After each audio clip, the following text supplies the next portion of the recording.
دیکھیں سافٹ وار اور ہارڈ وار کا جو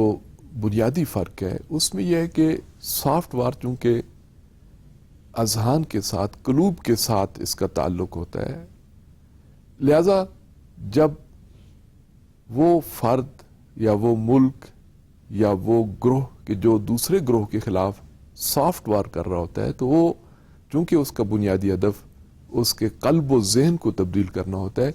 لہذا اس کے اثرات دیر پا ہوتے ہیں، اور دیر پا ہونے کے ساتھ یہ ہے کہ اس میں دشمنیاں فوری طور پر سامنے نہیں آتی۔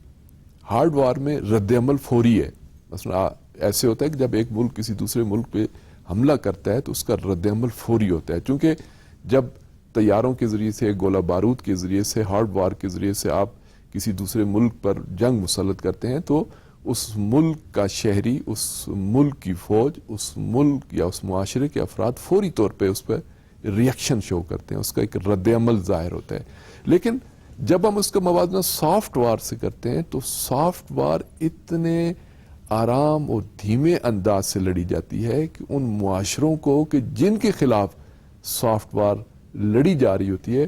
انہیں کافی عرصے کے بعد احساس ہوتا ہے کہ ان کے خلاف ایک جنگ شروع ہے، اور جب تک وہ احساس ہوتا ہے اس وقت تک بہت ساری چیزیں ہاتھوں سے نکل چکی ہوتی ہیں۔ یعنی سافٹ وار کا، نرم جنگ کا یہی کمال ہے کہ وہ دشمن کو خود اس بات کا احساس ہی نہیں ہوتا کہ اس کے اندر دشمن نے کس انداز سے اثر و نفوذ رسوخ پیدا کر لیا ہے، اور اب اس کے مقابلے میں اس کے پاس فوری طور پہ کوئی ایسا ہتھیار نہیں ہوتا، وہ فوری طور پہ رد عمل کا اظہار نہیں کر پاتا، چونکہ سافٹ وار کا انداز اس انداز سے ہوتا ہے۔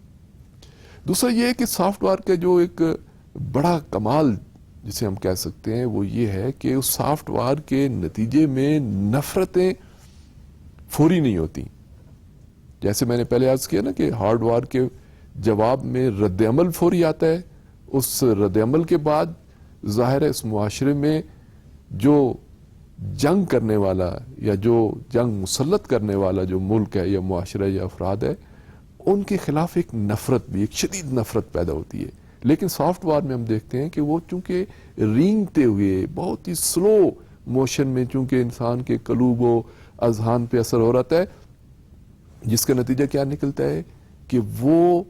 نفرتیں اور وہ